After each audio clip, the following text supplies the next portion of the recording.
आपल्यासोबत travel agent association of इंडियाचे secretary Raju Akolkar sir आहे. सर, नुकताच जो हल्ला झाला काश्मीरमध्ये, त्याचे काय परिणाम आपल्याला ट्रॅव्हल व्यवसायावर पाहायला मिळत आहे? काश्मीर एक भारताचा अविभाज्य अंग आहे आणि जे ॲज अ ट्रॅव्हल डेस्टिनेशन टुरिझमसाठी खूप मोठं छान डेस्टिनेशन आहे. आणि कोविडच्या नंतर कोविडमध्ये जसं टुरिझम इंडस्ट्री खूप रसातळाला गेली होती, त्याच्यानंतर जे टुरिझम उठलं त्यापैकी पहिलं जे डेस्टिनेशन उठलं ते काश्मीर आहे. आणि काश्मीरमध्ये जेव्हापासनं 2022च्या सुरुवातीपासनं जेव्हापासनं नवीन हे आली, त्याचे इन्फ्लक्स आला लोकांचा, तिथे जाण्याचा ओढ वाढली, तर तेव्हापासनं आतापर्यंत या नुकत्या झालेल्या हल्ल्यापर्यंत जबरदस्त बिझनेस तिथे मिळाला. जबरदस्त लोकांनी रिस्पॉन्स दिला काश्मीरमध्ये जायचा आणि पर्यटनाच्या दृष्टीने. आणि तिथले हॉटेल्स, तिथले व्यावसायिक, तिथले पर्यटनाशी जोडलेले जेवढेही लोक आहे त्यांना खूप चांगला बिझनेस मिळाला, त्यांना काम मिळालं. आणि सुरुवातीला म्हणजे एक 15-20 वर्षापूर्वी जे धक्के काश्मीरने अगोदर खाल्ले होते त्यातनं ते पूर्णपणे सवरलेले होते. आणि तिथले हॉटेल इंडस्ट्री चांगली करत होती, तिथले टॅक्सी वाले किंवा कुठल्याही प्रकारचं पर्यटनाशी संबंधित जे काही सर्व्हिसेस तिथे लोक देत होते ते वर डुईंग व्हेरी गुड. आता नुकत्याच जो दहशतवादी हल्ला झाला त्यामुळे पर्यटकांमध्ये काय भीतीचं वातावरण आहे? जीव सगळ्यात मोठा असतो, त्याच्यामुळे नॅचरली जे पर्यटक तिथे ऑलरेडी ज्यांनी होते ते परत येण्याच्या याच्यात आहे. त्याच्यानंतर या हल्ल्यानंतर आता जे जाणारे आहेत त्यांच्यामध्ये भीतीचं वातावरण आहे. त्याच्यामुळे एअरलाईन्सनी, एअर इंडिया म्हणा किंवा इंडिगोनी 22 एप्रिल ते 30 एप्रिलपर्यंत कुठलीही तुमचं ट्रॅव्हल त्या श्रीनगरला असेल त्याचं फ्री कॅन्सलेशन त्यांनी ऑफर दिलेली आहे. तुम्ही रिशेड्युलिंग करू शकता, पुढच्या डेटसाठी तुम्ही रिशेड्यूल करू शकता, तुमचं तिकीट फ्री ऑफ कॉस्ट, किंवा कॅन्सल करायचं तर कॅन्सलही करू शकता, पूर्ण रिफंड तुम्हाला मिळेल. ही ऑफर त्यांनी दिली आहे. ही चांगली एक स्टेप त्यांनी घेतलेली आहे एअरलाईन्सनी टू सपोर्ट याला तिथल्या लोकांना, पर्यटकांना, जे टुरिस्ट ते जातात आहे त्याच्यासाठी.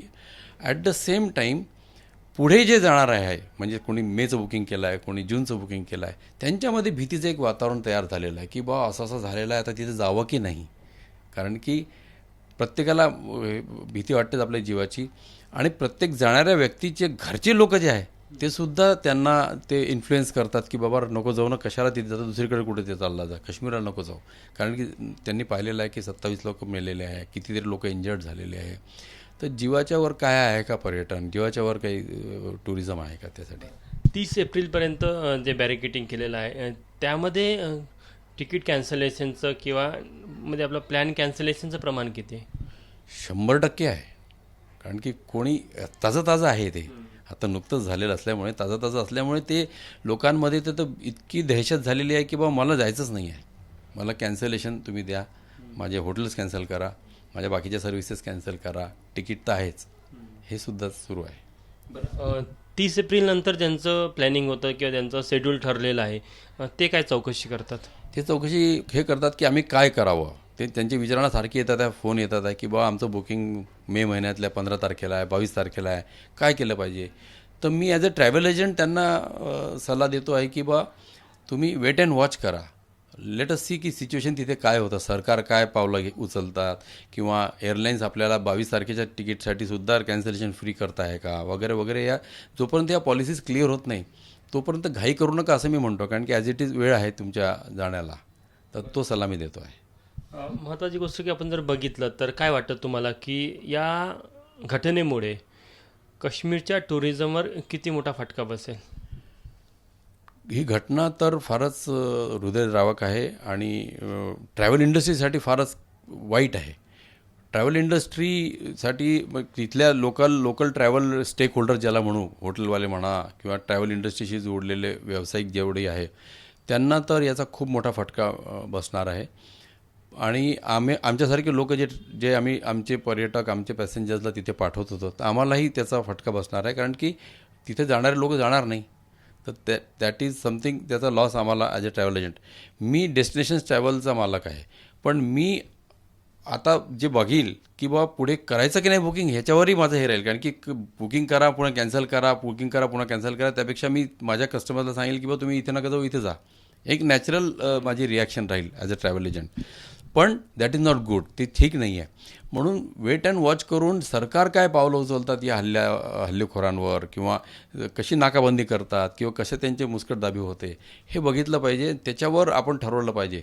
लोक म्हणतात आहे की काश्मीर फिरसे पुन्हा सुरुवातीसारखं मागे जाईल वगैरे, पण मला असं वाटतं की वर्षभरात पुन्हा ते नॉर्मल होऊन जाईल. पण हा जो सीझन आहे, हा जो मेन सीझन आहे काश्मीरचा, उन्हाळ्यात लोक काश्मीरला जातात कारण की थंड हवेचं ठिकाण आहे, तर तो सीझन तर बॅडली इफेक्ट होणार आहे, एवढं नक्की. आपण बघू शकतो की हे या क्षेत्राचे जाणकार आहे आणि वर्षानुवर्ष ते या क्षेत्रामध्ये काम करत आहेत. त्यामुळे त्यांना देखील या घटनेमुळे मोठा धक्का बसलेला आहे आणि निश्चितच काश्मीरचं जे पर्यटन आहे यामुळे देखील बरेच वर्ष का होईना मागं आल्यासारखं झालेलं आहे. आणि महत्त्वाची गोष्ट की पर्यटन उद्योगामुळे तिथलं जे एक इकोसिस्टम डेव्हलप झालेलं होतं त्याला देखील मोठा आर्थिक फटका बसणार आहे, असं देखील अकोलकर सरांनी सांगितलं. कॅमेरामॅन मिथुन आदमनेसह तुषार कोहळे, ABP माझा, नागपूर. ABP माझा, उघडा डोळे बघा नीट.